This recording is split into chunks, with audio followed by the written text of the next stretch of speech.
Selamat sore pemirsa, apa kabar Anda sore hari ini? Berjumpa kembali dalam program TVR 17 bersama saya Dadi Ramadan. Tepat pukul 17 waktu Indonesia Barat, kami akan menghadirkan kepada Anda sejumlah informasi paling baru dan menarik seputar kinerja dan juga kegiatan DPR RI yang telah disajikan oleh redaksi TVR Parlemen.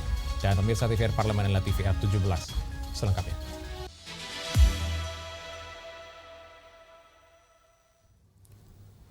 Terkait dampak lingkungan dari aktivitas pertambangan khususnya batu bara di wilayah Palembang, Komisi 6 DPR RI tekankan peningkatan perekonomian daerah maupun negara harus seimbang dengan upaya menjaga ekosistem dan cagar budaya dari kerusakan akibat pengangkutan batu bara.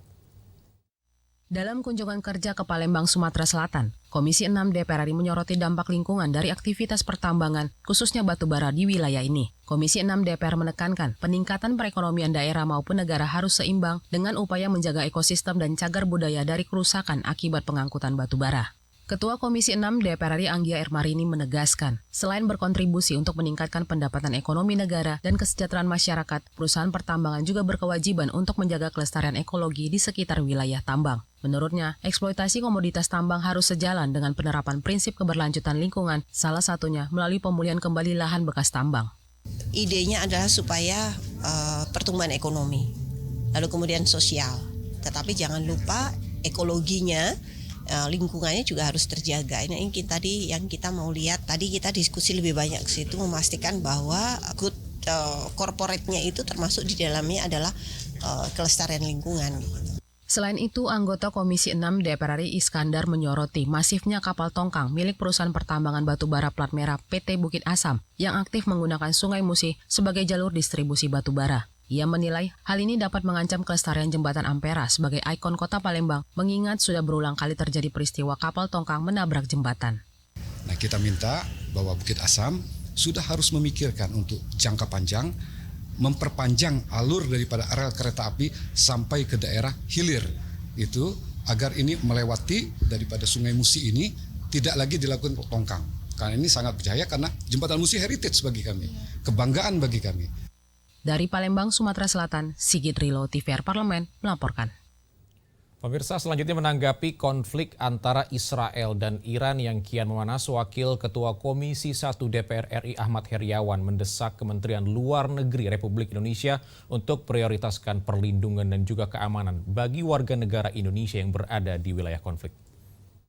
Menanggapi konflik antara Israel dan Iran yang kian memanas, Wakil Ketua Komisi 1 DPR RI Ahmad Heriawan mendesak Kementerian Luar Negeri Republik Indonesia memprioritaskan perlindungan dan keamanan bagi WNI yang berada di wilayah konflik tersebut. Pasalnya, peningkatan eskalasi konflik antara keduanya dinilai berpotensi memicu peningkatan konflik kawasan dan membahayakan stabilitas global. Ahmad Heriawan mengatakan, pemerintah harus segera mengambil langkah proaktif untuk memastikan keselamatan dan keamanan WNI. Menurutnya, jika evakuasi melalui jalur udara terhambat, pemerintah perlu mengedepankan evakuasi terhadap WNI yang diketahui mencapai 383 orang ini melalui jalur darat. Ia menilai pelajar, pekerja, dan pegawai kedutaan perlu menjadi prioritas pemerintah dalam proses evakuasi. Saya dengar evakuasi sudah berjalan dengan baik. Ya, kita berharap evakuasi segera, identifikasi WNI yang ada di Teheran khususnya juga segera, dan evakuasi dilakukan dengan secepat mungkin. Saya mendengar sudah ada sebagian yang sudah dievakuasi, dan kemudian kalau tidak memungkinkan evakuasi lewat jalur udara, maka lewat jalur darat melintasi negara terdekat, katakanlah Azerbaijan dengan kota Baku sebagai tempat landasan untuk terbang ke Indonesia, saya kira memungkinkan. Tentu saja negara harus hadir. Negara tidak hanya hadir di Indonesia, tapi negara harus hadir di warga-warga kita, di WNI kita yang sedang ada di luar negeri, terkhusus di luar negeri yang sedang ada atau ada di kawasan konflik. Ahmad Heriawan berharap pemerintah Indonesia ikut menjalankan peran diplomasinya untuk menurunkan ketegangan yang terjadi di Timur Tengah. Selain itu, ia mendorong pemerintah dan bangsa Indonesia tetap memprioritaskan kemerdekaan rakyat Palestina di tengah konflik yang terjadi saat ini. Hilman dan Jaya, TVR Parlemen melaporkan. Selanjutnya pemirsa, Ketua DPR RI Dr. Honoris Causa Puan Maharani sebut bahwa DPR RI akan melakukan pembahasan pendahuluan RAPBN 2026 secara hati-hati pada masa sidang keempat ini, serta komitmen pastikan setiap rupiah yang dikeluarkan negara digunakan untuk menjawab kebutuhan rakyat di tengah perang tarif China-Amerika Serikat. konflik geopolitik Timur Tengah, serta dinamika global lainnya yang berpotensi berdampak pada kondisi dalam negeri. Ketua DPR RI Dr. Honoris Causa Puan Maharani menyatakan, DPR akan melakukan pembahasan pendahuluan RAPBN tahun 2026 secara hati-hati pada masa sidang keempat ini. Ia menegaskan komitmen DPR dalam memastikan setiap rupiah yang dikeluarkan negara digunakan untuk menjawab kebutuhan rakyat di tengah perang tarif Cina-Amerika Serikat, konflik geopolitik Timur Tengah, serta dinamika global lainnya yang berpotensi berdampak pada kondisi dalam negeri. Dalam pidatonya, Puan Maharani menekankan kebijakan ekonomi makro dan pokok-pokok kebijakan fiskal harus mampu mengantisipasi ancaman ketidakpastian global yang berpotensi berdampak pada kapasitas anggaran negara dalam mewujudkan pembangunan di tanah air. Pasalnya, ia menilai kondisi perekonomian di tahun depan akan dihadapkan pada situasi yang fundamental dan dramatis karena ketidakpastian global akibat konflik geopolitik yang terjadi di sejumlah kawasan di dunia. Konflik geopolitik, geoekonomi, dan perekonomian global yang tidak kondusif yang akan sangat berpengaruh pada rantai pasok ekonomi global, produktivitas ekonomi, konsumsi masyarakat, daya beli, dan arus modal untuk investasi. Oleh karena itu, pembahasan kebijakan ekonomi makro dan pokok-pokok kebijakan fiskal tahun 2026 harus telah mengantisipasi hal tersebut yang dapat berdampak pada kapasitas APBN untuk menjalankan pembangunan nasional. Selain itu, Puan Maharani juga menekankan pentingnya menjaga integritas parlemen dalam memperkuat hubungan antara lembaga legislatif dan masyarakat. Ia mengajak seluruh anggota DPR RI fokus membahas isu-isu krusial yang sedang berkembang, serta menyangkut kepentingan dan hajat hidup rakyat Indonesia. Fajar Ilhami dan Samsul TVR Parlemen melaporkan. Pemirsa, baru-baru ini publik dihebohkan dengan 354 siswa-siswi di tingkat sekolah menengah pertama di Kabupaten Buleleng, Bali tidak bisa membaca dengan lancar yang disebabkan oleh beberapa fenomena, termasuk efek jangka panjang pembelajaran jarak jauh, kesenjangan literasi dari jenjang SD, disleksia, hingga disabilitas. Kami akan menghadirkan informasi selengkapnya saat lagi, tetaplah bersama kami di TVR 17.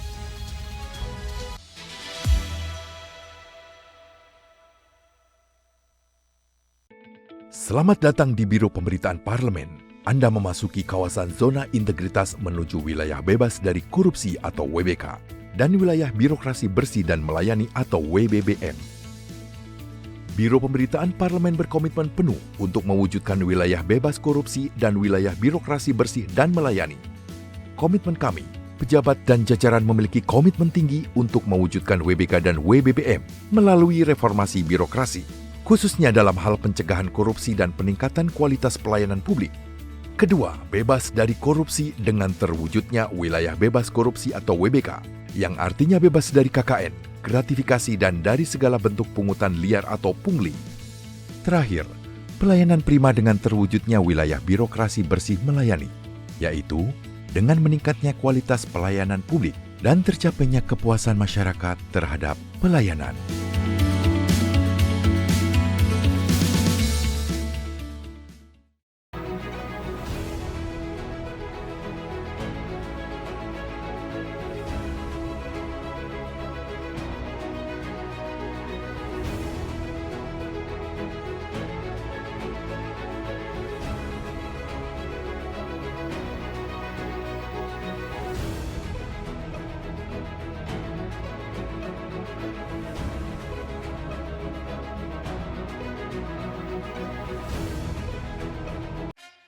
Yuk kita kenalan dengan anggota DPR RI periode tahun ini. Dari depan kursi. Di balik kursi. Gini, di balik kursi. Aku ingin menjadi sesuatu yang mungkin bisa kau rindu. Asap kahiji, rukun sakabena. Gitulah pokok nama. Semakin penasaran kan bagaimana kiprah karir politiknya? Hanya di TVR Parlemen.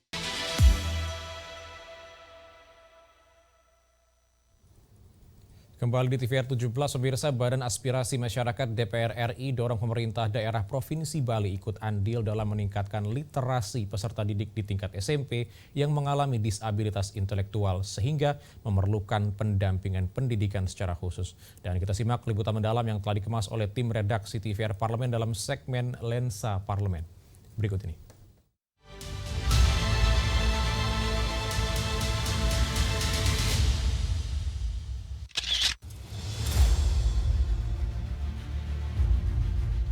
Beberapa waktu lalu, publik dihebohkan adanya temuan sebanyak 354 siswa-siswi di tingkat sekolah menengah pertama di Kabupaten Buleleng, Bali tidak bisa membaca dengan lancar.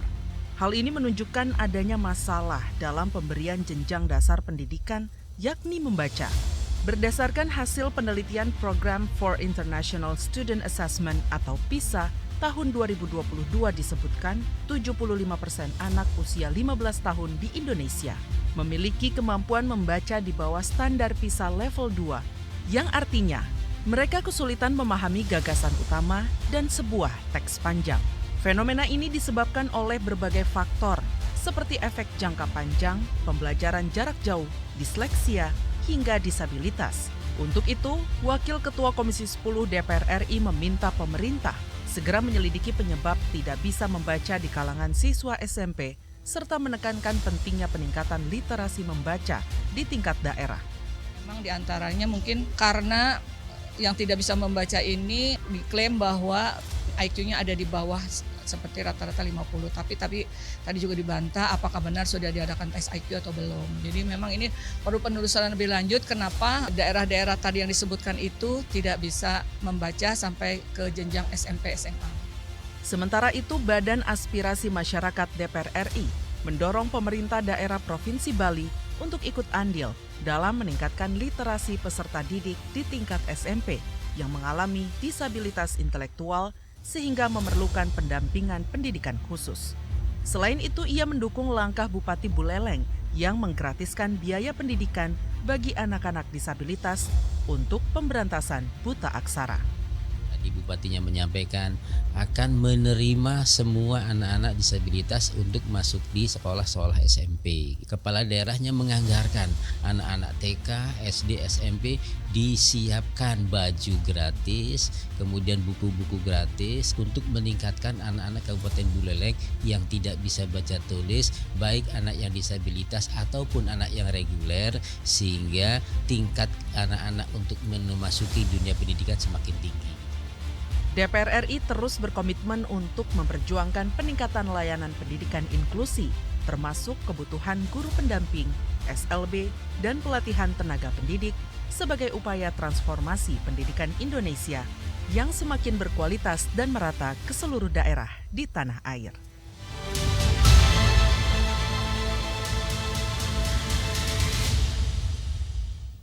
Pemirsa, di tengah pesatnya pertumbuhan layanan transportasi daring, nasib para pengemudi ojek online masih menggantung tanpa kepastian hukum yang jelas.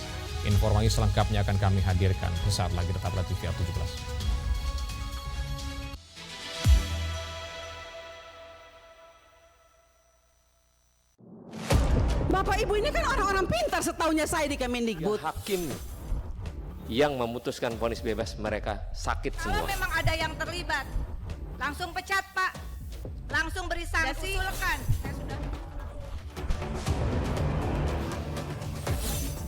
Saksikan dari ruang sidang hanya di TVR Parlemen.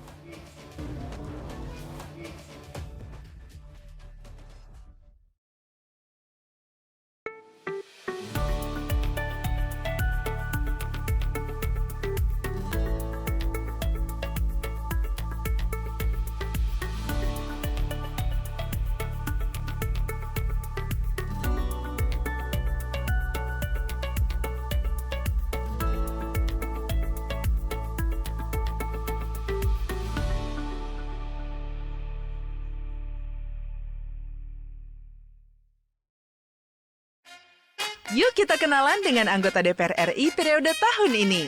Dari depan kursi, di balik kursi, gini, di balik kursi. Aku ingin menjadi sesuatu yang mungkin bisa kau rindu. Acap kahiji, rukun sakabehna. Gitulah pokoknya mah. Semakin penasaran kan bagaimana kiprah karir politiknya? Hanya di TVR Parlemen.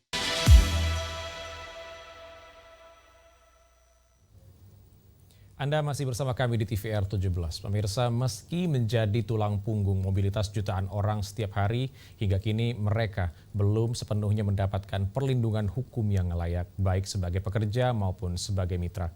Ketiadaan regulasi yang tegas membuat posisi mereka rentan terhadap berbagai risiko. Lalu bagaimana tanggapan Komisi 5 DPR RI terhadap persoalan tersebut? Berikut informasi selengkapnya bersama rekan kami Elisa Purba dari Gedung DPR RI Senayan, Jakarta. Ya baik, pemirsa, di tengah berkembang pesatnya layanan transportasi online, nasib para pengemudi transportasi online hingga kini masih menggantung tanpa kepastian yang jelas. Dan juga meski menjadi tulang punggung dari mobilitas jutaan orang setiap harinya, hingga kini pengemudi transportasi online masih belum mendapatkan kepastian hukum yang layak dan seharusnya baik sebagai mitra maupun sebagai pekerja. Dan kita akan berdiskusi terkait dengan hal ini dengan Wakil Rakyat selaku anggota Komisi 5 DPR RI dan juga anggota dari Badan Aspirasi Masyarakat, Bapak Tamanuri dari Dapil Lampung 2. Terima kasih atas waktunya Bapak. Pak, kalau kita melihat bahwa sekarang ini masih ada ketidakpastian regulasi dan juga hukum untuk melindungi para pengemudi transportasi online. Bagaimana Komisi 5 menilai dan merespon hal ini, Pak? Ya, yang sudah jelas payung hukumnya kan belum ada. Jadi belum bisa diterapkan segala macamnya karena payung hukumnya belum ada. Jadi mereka itu ya semua mau di orang. Kan kita lihat sekarang ini. Antara itu yang punya perusahaan taruhlah seperti Maxim, seperti Gojek, seperti segala macam itu mengambil sampai 20%.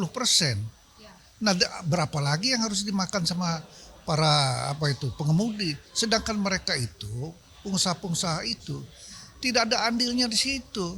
Apakah dia saham, mereka kata beli motor itu 14 juta, dia punya saham 2 juta atau 1 juta, enak. Ini kan nggak ada.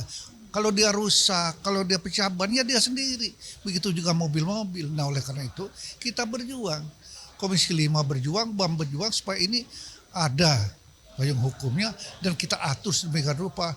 Harapan kita adalah setidak-tidaknya 10% ke bawah. Jangan sampai 20-an% itu. Sebab mereka juga mau hidup. Jadi di asas keadilan tidak ada.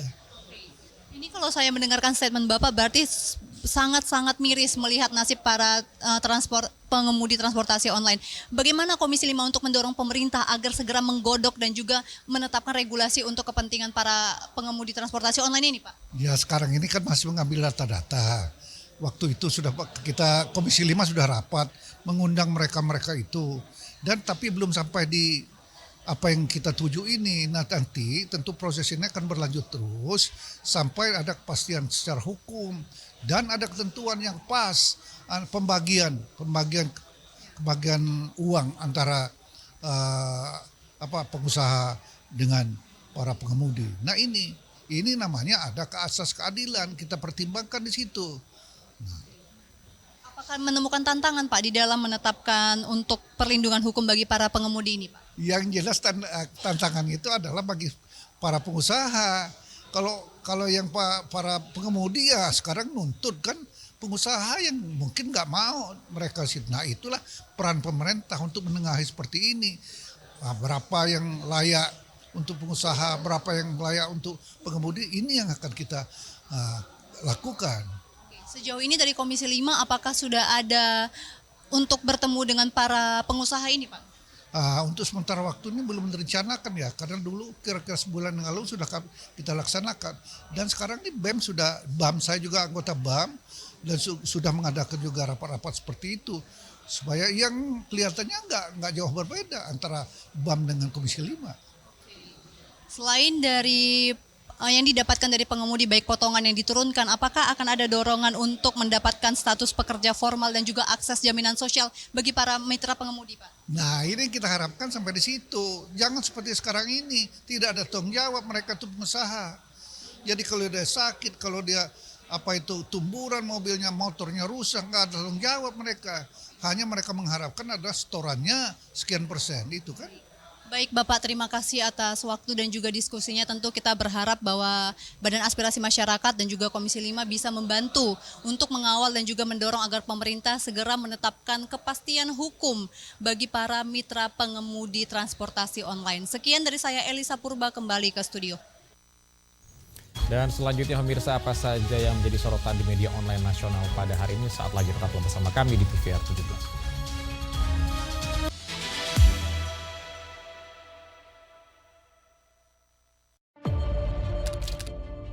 bahwa saya demi Allah saya bersumpah dan seadil-adilnya periode keanggotaan DPR RI hingga saat ini, yaitu terdapat 126 undang-undang yang telah selesai dibahas DPR RI.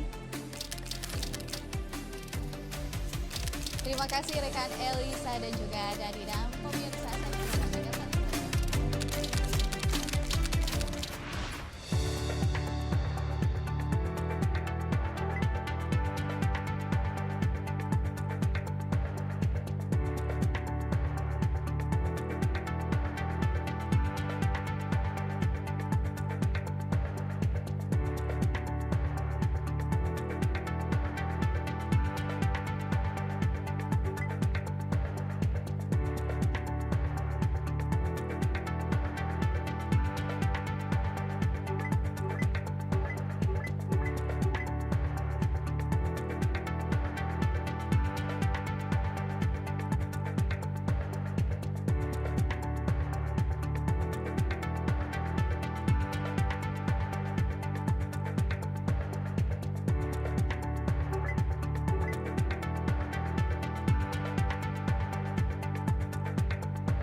terima kasih Anda masih bersama kami di TVR 17. Pemirsa, kali ini kita masuk ke segmen media online nasional dan mari kita simak isu apa saja yang menjadi sorotan media serta tanggapan dari sejumlah anggota Dewan bersama rekan kami, Rini Reski.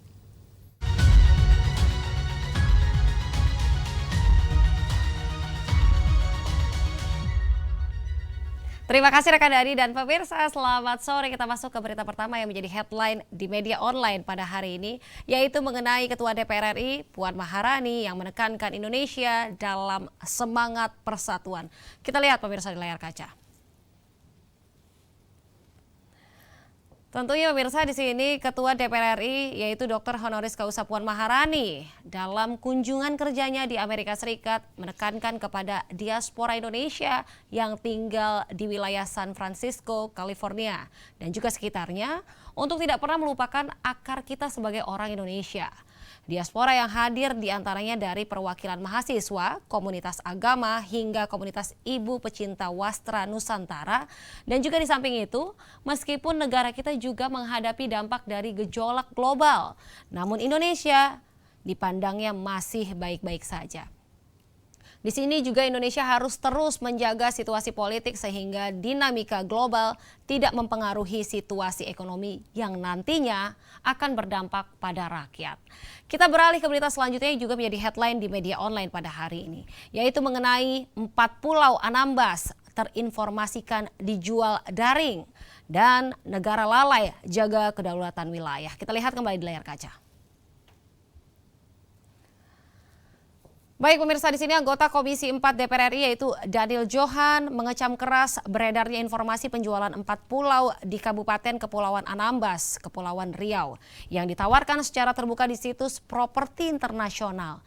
Tindakan ini merupakan bentuk kelalaian negara dalam menjaga kedaulatan wilayah dan juga meminta pemerintah segera menelusuri serta menindak tegas pihak-pihak yang terlibat.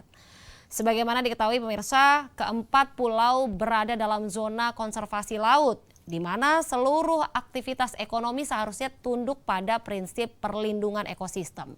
Dan terkait hal ini, di sini pemirsa DPR RI menolak keras pemanfaatan kawasan konservasi untuk proyek komersial tanpa proses yang transparan dan juga akuntabel. Baik pemirsa, itu tadi headline di media online pada hari ini yang saya sampaikan terkait dengan Puan yang menekankan Indonesia dalam semangat persatuan, serta 4 pulau Anambas terinformasikan dijual daring dan negara lalai jaga kedaulatan wilayah. Sekian dari saya, Rinda Reski, kembali ke rekan Dadi. Terima kasih, selamat sore.